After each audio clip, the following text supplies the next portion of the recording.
Shark attacks reveal the delicate balance between human exploration and marine ecosystems despite their rarity. Their existence indicates that biodiversity is flourishing, but because of misguided curiosity or territorial instincts, interactions with humans can turn tragic. Knowing how they behave not only eases anxiety but also emphasizes how urgent it is to save these magnificent animals and their delicate marine environments. Here are 6 stories. The whole country was engulfed in horror that began in August 2024 in the coastal town of Byron Bay, New South Wales. Byron Bay, well known for its gorgeous beaches and active surfing scene, has long been a water lover's paradise. Its turquoise waters and serene charm, however, concealed an unprecedented nightmare, an apex predator lurking just below the surface. The community was left in shock after 30 people were killed by an exceptionally hostile great white shark over 3 days. Early on August 3, 2024, the first attack took place.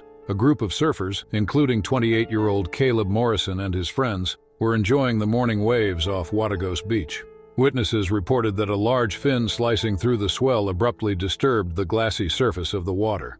The first victim was Caleb. His board broke in two as the shark, which was thought to be more than 20 feet long, lunged with such force. Beachgoers were alerted by the screams of other surfers as they rushed to shore. To conduct an investigation, local authorities and marine specialists were called in under the direction of Detective Olivia Keating and Sergeant Ronan Vickers. The predator was identified as a great white based on the size of the bite marks on Caleb's remains. Although shark attacks were not unusual in the area, this attack's severity caused immediate concerns. Although warnings were given and the beach was closed, the nightmare was far from over. A mile away from the initial attack site at Clark's Beach, the shark made another attack by noon that same day. 2 tourists were pulled under the water before anyone could react, indicating that it was targeting swimmers this time. After several hours, rescue crews found their bodies, which bore the same severe bite marks. Panic engulfed the town. Locals avoided the water and families postponed their vacations. Patrols searching the waves for any sign of the predator left the once bustling beaches eerily deserted. Dr. Nathaniel Greaves of the Australian Shark Research Institute was among the experts offering their opinions as word of the attack spread. He hypothesized that environmental factors like declining fish populations or warming ocean temperatures might have influenced the shark's behavior. Nonetheless, it was nearly unheard of for a single shark to target people specifically. Survivors and onlookers characterized the animal's actions as disturbingly premeditated, bordering on predatory and going against the instincts of sharks. The second day was even more terrifying. The shark struck Tallow Beach, Belongal Beach, and a small cove that divers frequent on August 4th. Every assault was more deadly and quicker than the one before it. After 40 years of fishing in these waters, local fisherman Edgar "Eddie" Rollins claimed to have seen the shark break the surface close to his trawler. It was the largest, most menacing thing that Eddie had ever seen, and it had scars along its dorsal fin that looked as if they were from countless battles. There was a surge in attempts to kill or capture the shark. Drones fitted with cameras and baited hooks were launched from helicopters that circled the coastline. Eddie was among the fishermen who offered their boats for the search, but each effort ended in disappointment. Disappearing into deeper waters and then reappearing in unexpected places, the shark appeared to avoid traps with remarkable accuracy. The death toll increased to 27 by the third day. The New South Wales government approved an unprecedented massive culling operation on August 5th. Using drumlines and nets, dozens of boats spread out across the bay. Using his understanding of the waters, Eddie, who had turned into a reluctant local hero, led search teams. Ronan Vickers and Olivia Keating oversaw onshore operations in the interim, making sure that beaches were closed off and that locals were informed. That night, the shark struck once more as the sun began to set. The target this time was a boat anchored close to the well-known diving location, Julian Rocks. The ship, which had a captain and 3 divers on board, was repeatedly rammed. The survivors described the shark's cold, calculating eyes, and the boat seemed inconsequential due to its immense size. 2 of the divers had been taken by the time assistance arrived, their gear shredded and floating in the bloody water. The attack ceased as suddenly as they had started. Authorities discovered no signs of the shark on the morning of August 6th. The predator appeared to have disappeared into the vast ocean despite using every resource available. Ronan and Olivia declared the immediate threat eliminated, but their relief was illusory. The community's faith in the picturesque coastline of Byron Bay was destroyed and the waters felt permanently tainted. After that, there was a lot of speculation. Some residents thought the shark had suffered injuries during the culling process and had fled to perish in the depths. Others, like Eddie, believed it was still there, a specter of the sea awaiting its next chance. Dr. Greaves and his colleagues carried out additional research examining forensic evidence from the attacks as well as environmental data. Even though they disregarded the shark's intentional targeting, there were still unanswered questions regarding its behavior. Byron Bay struggled to recover in the months that followed. Local companies suffered as tourism fell. Along the beaches, memorials were placed in remembrance of the 30 people who died. Once a man of the sea, Eddie Rollins gave up fishing because he was troubled by what he had seen. Although they were praised for their leadership, Olivia Keating and Ronan Vickers bore the burden of unanswered questions. The shark, then known as the Byron Bay Butcher, became a terrifying part of local folklore. Some people reported seeing its fin, a shadowy figure slicing through the waves on misty mornings. Others wrote such tales off as the result of grief and fear. However, those who survived those 3 terrifying days could still clearly recall the predator's premeditated terror. New struggles and victories eclipsed the events of August 2024 as the years went by, fading into the past. Still, there was an unspoken caution about the waters of Byron Bay. Beneath their beauty lay a reminder of nature's unpredictability and the fine line between human vulnerability and dominance. For those who ventured into the ocean, the tale of the great white shark that killed 30 people in 3 days served as a chilling reminder of the sea's strength and mystique. Daytona Beach, Florida was bustling with the excitement of spring breakers and locals taking in the immaculate beaches on March 28, 2022. Bright sunshine and soft waves crashing against the sand made for the ideal weather. The area was crowded with thousands of beachgoers who filled the shoreline with sunbathers, colorful umbrellas, and kids making sandcastles. Surfers and swimmers alike were using the enticing water, making the ocean equally busy. One of them was Michael Adams, a 29-year-old resident of Savannah, Georgia, who loved swimming and fitness. Given its lengthy history as a popular destination for vacationers, Daytona Beach has seen its fair share of mishaps. Nonetheless, most people thought it was safe. Attacks by sharks were even less common than sightings of the animals. A wide range of marine life, including bull sharks, which are notoriously violent but rarely involved in fatal encounters, could be found in the waters off the coast. The ecosystem, according to the locals, had stabilized over the years, allowing people and marine life to live in harmony. That belief would be dispelled on this day, though. Michael and Valerie Harris, a friend of his who is 26 years old, had arrived early that morning. They positioned themselves close to a lifeguard tower and chatted and took in the peaceful surroundings during the early hours of the day. Michael decided to swim at around noon. He stepped into the water with caution, initially staying in the shallows before stepping out. Valerie watched him move through the waves with ease while enjoying an iced drink on shore. The danger was already there, but no one knew it. For several minutes, a bull shark, which was estimated to be almost 10 feet long, had been swimming near the shore. It blended in with the ocean floor, its dark silhouette moving with almost uncanny stealth. A school of fish darted tensely nearby, indicating the predator's approach. It was strange how the shark stayed, seemingly taking in its surroundings rather than leaving the busy activity. It was around 12:45 p.m. when the unimaginable happened. Michael abruptly thrashed in the water, now about 50 yards from the coast. People on the beach thought he was playing at first, but his frantic movements soon revealed otherwise.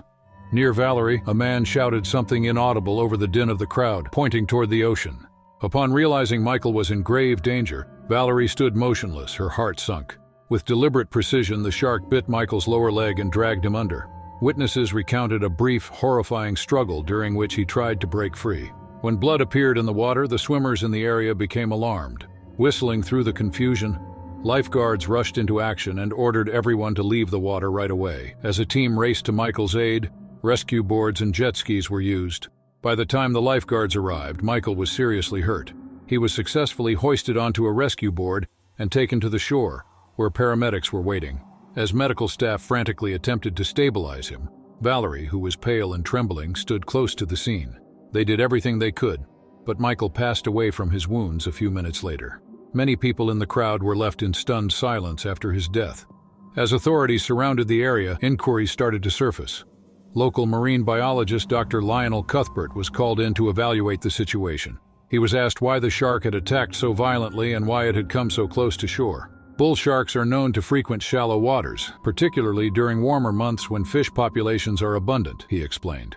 However, He acknowledged that the intensity of the attack was out of the ordinary.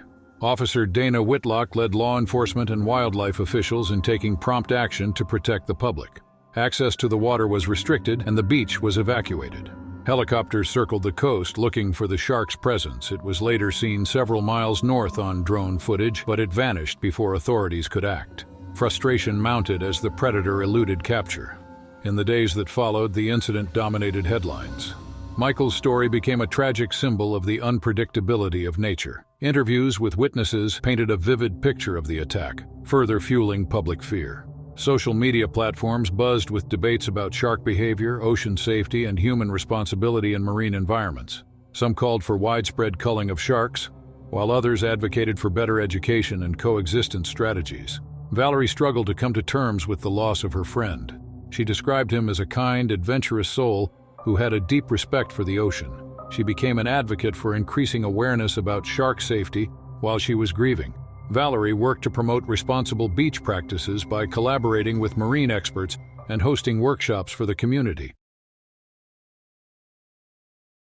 Bright sunshine greeted the coastal town of Mendocino, California, on May 6, 2023. The town was well liked by families looking for a break from the bustle of the city because of its rocky cliffs, azure waters, and charming cottages by the sea. Patriarch George Mitchell, his son Thomas Mitchell, and his grandson Benjamin Mitchell set out on what was supposed to be a day of seaside bonding. Known for its abundant marine life and tranquil fishing spots, the trio selected a remote cove just north of Point Arena Lighthouse. Although occasional shark sightings have been reported, it has grown to be a beloved spot for recreational fishing over the years. However, the family felt secure about their outing because no attacks had been reported in decades. George, a retired engineer at the age of 68, was passionate about imparting to his grandson the skills he had developed over the years. At 42, Thomas inherited his father's passion for the great outdoors, and 14-year-old Ben eagerly followed suit, showing off his childlike excitement with each cast of his fishing line. They laughed and reeled in small catches for hours under the warm sun, not realizing the predator lurking beneath the waves. The water surface was abnormally calm by midday.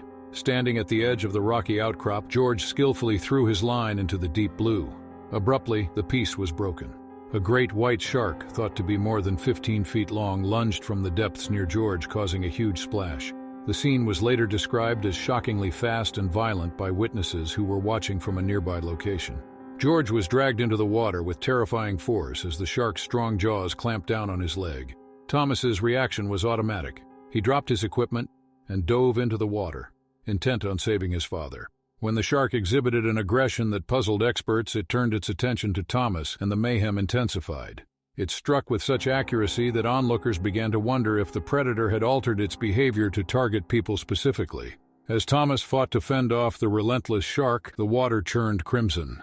Ben had to make a terrifying decision while perched on the rocks. Despite being only 14, he displayed immense bravery and loyalty. Reaching for a nearby life preserver, he dove into the water to reach his family. However, the shark's instincts were relentless.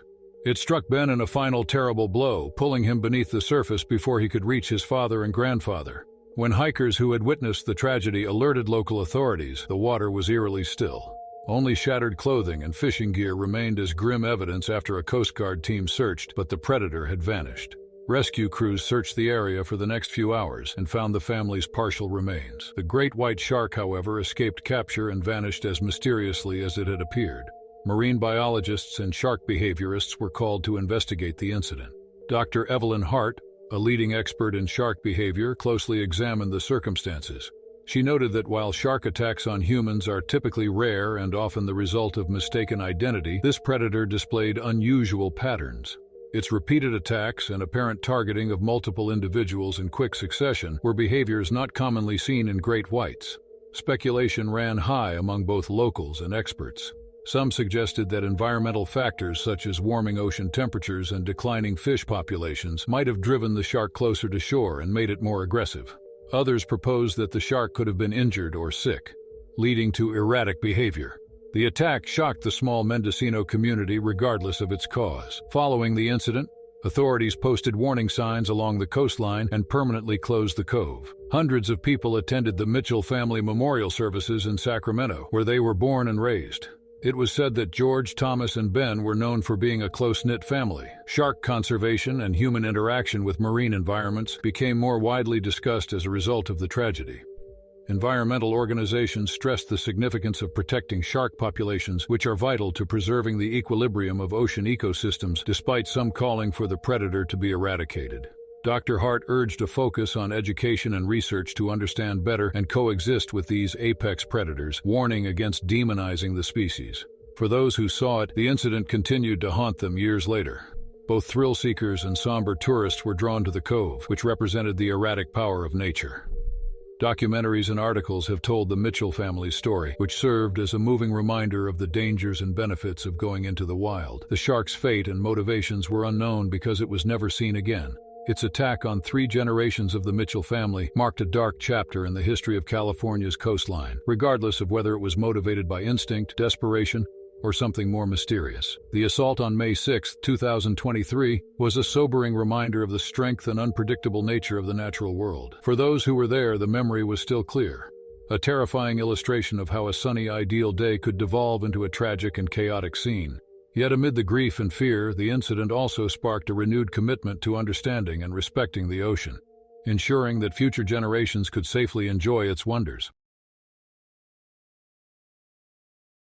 On the morning of July 25, 2022, the coastal town of Port Gregory in Western Australia bustled with excitement. Known for its picturesque pink lake and tranquil shores, the town was hosting the wedding of Brian Foster and Lydia Merrick. The private beach chosen for the reception was a secluded slice of paradise with soft white sands and clear waters lapping gently against the shore. From the ceremony held under a floral arch to the reception decor inspired by the ocean, the entire day had been carefully planned. Unaware of the tragedy that would soon transpire, guests were awestruck by the setting's beauty. Sydney-born software developer Brian Foster, 34, was well-liked for his friendly demeanor and spirit of adventure. Lydia Merrick, a 32-year-old marine photographer, was as passionate about the sea as Brian was. Since their relationship was based on their shared passion, having a wedding by the sea was an obvious choice. Friends and family, many of whom had traveled from far and wide to witness the couple's union, had celebrated their love story. The reception peaked as the sun sank below the horizon, bathing the beach in a golden glow. A live band performed gentle tunes while guests socialized and laughter reverberated. Every moment was documented by the couple's photographer, Everett Vaughn, for the live stream that was aired to friends and family who couldn't make it in person. Key members of the wedding party, Lydia's childhood friend Serena Halls and Brian's best friend Callum Vey, were among the guests. After the customary cake-cutting ceremony, Brian proposed a festive swim. The idea struck a chord with the enthusiastic audience despite being impromptu. A few guests and the couple waded into the shallows together. Playfully splashing each other in the warm water caused laughter to spread throughout the group. The remaining guests, preferring to stay dry, cheered from the shore or recorded videos to share later. And then suddenly the calm broke. Near Brian, a strong splash erupted, accompanied by a shadow below the surface. Initially, the guests thought it was a playful dolphin, which was a common sight in these waters. But in a matter of seconds, the terrible truth was revealed. A great white shark, thought to be more than 3 meters long, broke through the water and hit Brian with incredible force. As the waves dragged Brian under, panic broke out. As the guests struggled to understand the chaos, Lydia screamed, frozen in shock. A few others, including Callum and Everett, hurried into the water to try to get to Brian, but the shark's strength was superior. The water was tinged with blood as the shark thrashed, pulling its victim farther out from the coast. The nightmare was captured on livestream. At first, viewers thought it was a dramatic stunt, but they soon realized the terrible truth. Frantic messages calling for the authorities to step in erupted on social media.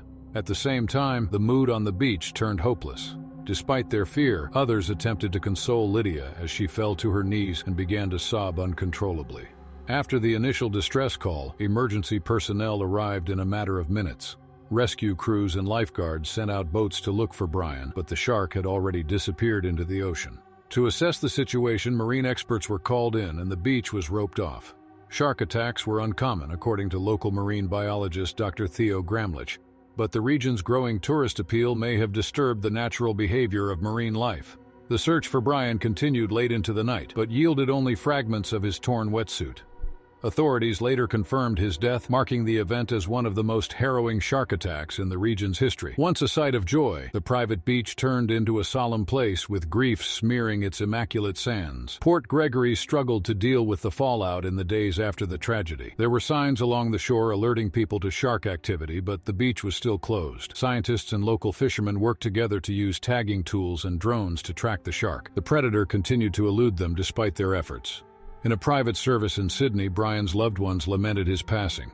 Grief-stricken Lydia retreated from public life. Weeks later, she conveyed her grief and underlined the importance of raising awareness of marine safety in a statement. What had once been a happy occasion had turned into a warning.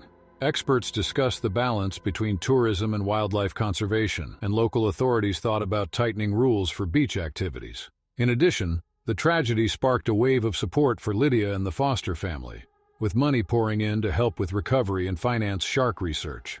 Port Gregory started to recover over time. The community organized an annual event to raise awareness of marine safety in remembrance of Brian. Despite being deeply affected by the event, Lydia took comfort in her photography, focusing on capturing the beauty and peril of the ocean. Her photographs acted as a reminder of the sea's dual character, as a place of wonder and uncertainty. The story of Brian Foster's tragic end lingered in the minds of all who heard it. It was a chilling reminder that even in moments of joy, life's unpredictability could strike without warning. The sun shone brightly on October 2nd, 2022, as the azure waters of Biscayne Bay glimmered under the midday light.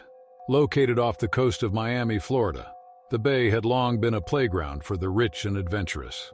Its waters, usually calm and inviting, were a popular destination for yacht parties and weekend escapes. Miami's reputation as a vibrant city of luxury and leisure was on full display that weekend, with dozens of boats floating on the bay. Among them was a sleek private yacht named Seabound Mirage. The vessel, a symbol of modern opulence, was hired by a group of friends to celebrate their long-overdue reunion. The group consisted of 7 individuals, all in their late 20s and early 30s, each with unique personalities and distinct lives. They had known each other since college but had drifted apart over the years due to career relationships and life's many distractions. At the heart of the gathering was Marcus Abernathy, a 30-year-old software engineer with a penchant for thrill-seeking. Marcus had organized the trip as a way to reconnect with old friends and escape the monotony of his desk job. Joining him were his girlfriend Clara Torrington, a marketing executive, Theo Drummond, an aspiring filmmaker, Priya Shekhar, a pediatric nurse, Dominic Dom Vash, an investment banker, and siblings Lila and Bennett Keegan, both teachers. The morning began with laughter and light-hearted banter as the group boarded the yacht. In pursuit of adventure and seclusion, they ventured farther into the bay and away from the congested shores. They received assurances from Captain Gregor, an accomplished sailor, that they were in safe waters. It was renowned for its strong marine life, pristine depths, and absence of large predators. It was the ideal setting for a memorable celebration. The initial hours went by without incident. Drinks were plentiful, music was blasting from portable speakers, and the friends talked about their college years. As Gregor cooked lunch on the yacht's outdoor grill, the aroma of grilled seafood filled the air. Everything appeared ideal, a moment of unbridled happiness and friendship. But as the afternoon wore on, the picturesque scene took a sinister turn. Marcus chose to cool off in the water after feeling the effects of the Florida heat and too many cocktails. Clara protested a little, but he still climbed onto the yacht's diving platform. He cheered loudly and jumped into the water, making a splash that caught everyone's eye. For an instant, everything appeared to be all right. Marcus's head came up out of the water, his face glowing with excitement. To get the others to join him, he waved at them. However, as the group clinked glasses and laughed, a sudden terrifying scream broke the joyous atmosphere. Theo was the first to respond, racing to the yacht's edge. The sight chilled him to the bone. Around Marcus in the water was a shadowy dark figure. Its terrifying speed and accuracy made it obvious that it was a predator, a bull shark. As his friends rushed to respond, panic broke out on the yacht. Desperate, Clara screamed Marcus's name, her voice breaking. A life preserver was snatched by Gregor, an experienced sailor who was unprepared for the situation, and he tossed it in Marcus's direction. But before anyone could take any further action, the shark attacked. Marcus was brutally pulled underwater as its strong jaws clamped down on his leg. As the water turned red, the group watched in horror. Before being pulled beneath once more, Marcus briefly reappeared, his face a mask of pain and terror. His cries reverberated in their ears, serving as a terrifying reminder of their powerlessness.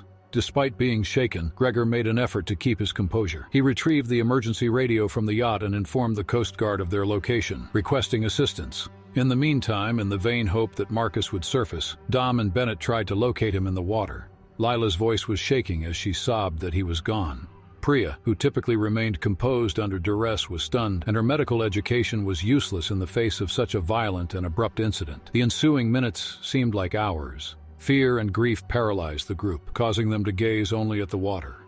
When the Coast Guard finally showed up, their speedboat rushed through the waves. Armed with harpoons and safety equipment, divers dove into the water, but their efforts were in vain. It was evident that Marcus had died from his wounds by the time his body was recovered. Anarchy and grief characterized the aftermath. The group was escorted back to the shore where they were met by local authorities and medical personnel. Each of them was questioned extensively about the events leading up to the attack. The authorities, puzzled by the incident, speculated that the shark might have been drawn to the area by unusual activity or an unseen food source. Although they are known to swim in shallow waters, bull sharks hardly ever attack people unless they are provoked or confused. The tragedy deeply scarred all those involved. Tormented by grief and guilt, Clara left the group because she couldn't handle being reminded of her loss. Theo, who had captured much of the day on his camera, deleted the footage, unable to relive the horrifying moments. Priya sought counseling to cope with the trauma while Lila and Bennett leaned on each other for support. Dom, ever the pragmatist, became an advocate for marine safety awareness and was determined to prevent similar tragedies. The story of the shark attack made headlines, sparking debates about the risks of recreational activities in open waters. Experts weighed in, offering theories about the unusual behavior of the bull shark. Some blamed climate change for altering marine ecosystems, while others pointed to human activity disrupting the natural balance. Whatever the cause, the incident served as a chilling reminder of the ocean's unpredictable nature. Months later, a memorial was held for Marcus at his favorite park in Miami. The remaining friends gathered to honor his memory, sharing stories of his adventurous spirit and infectious laughter. While the pain of his loss remained, they found solace in each other, vowing to cherish the bonds they had almost let slip away. The Seabound Mirage was sold shortly after the incident. Its new owner was unaware of the tragic event that had unfolded on its decks. As for Biscayne Bay, it continued to attract visitors, its beauty undiminished but its reputation tinged with an air of caution. The once inviting waters now offered a sobering lesson. Despite its overwhelming power, nature demanded respect.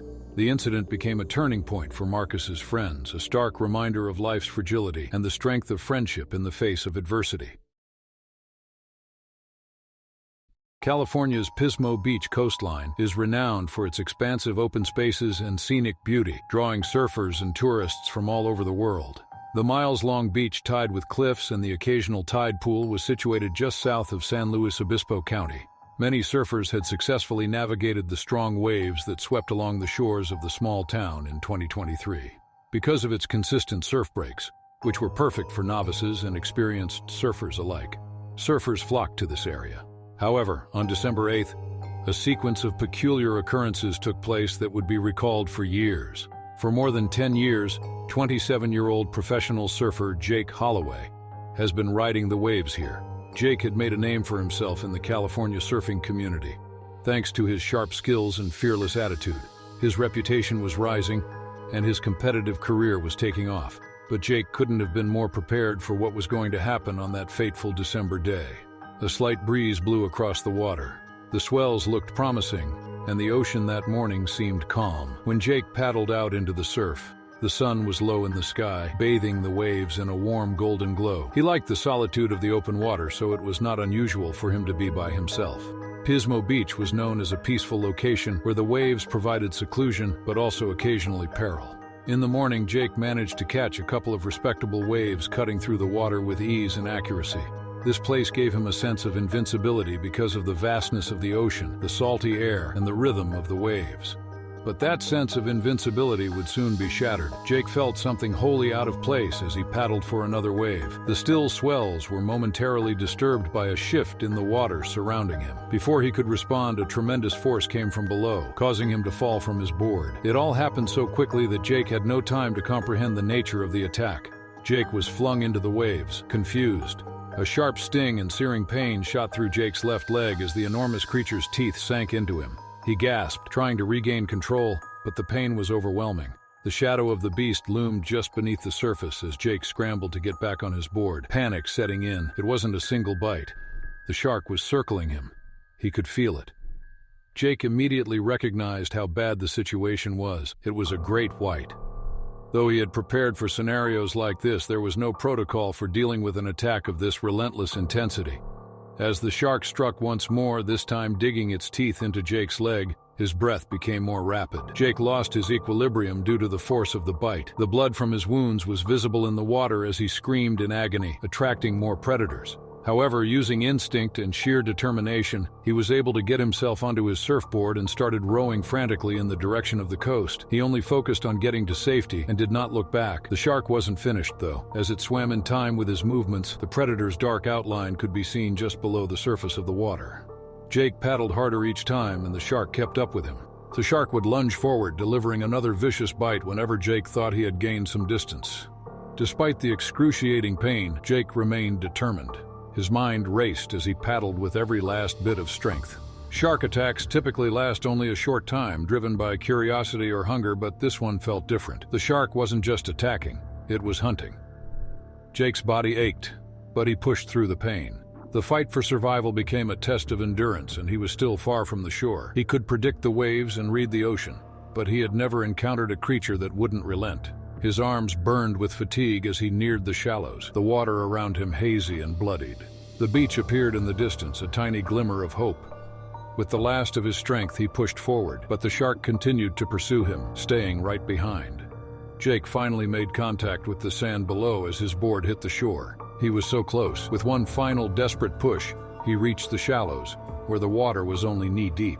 His legs gave out as he collapsed onto the sand, struggling to breathe, and he staggered onto the beach. But the shark wasn't done. It lingered just off the coast, circling in the deeper waters. The sound of the waves crashing against the beach grew louder to Jake. Onlookers from the neighboring cliffs watched the entire ordeal, and soon a group of beachgoers rushed to his side.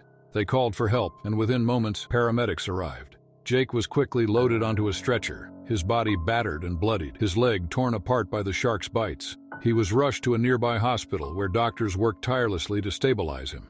Jake survived the attack, but the recovery process was long and painful. He was left with deep scars, both physical and mental. The doctors were baffled by the shark's unusual behavior. Experts on marine life speculated that the shark might have been a rogue drawn to Jake's movements, or perhaps it had been in a state of heightened aggression due to environmental factors like water temperature or food scarcity.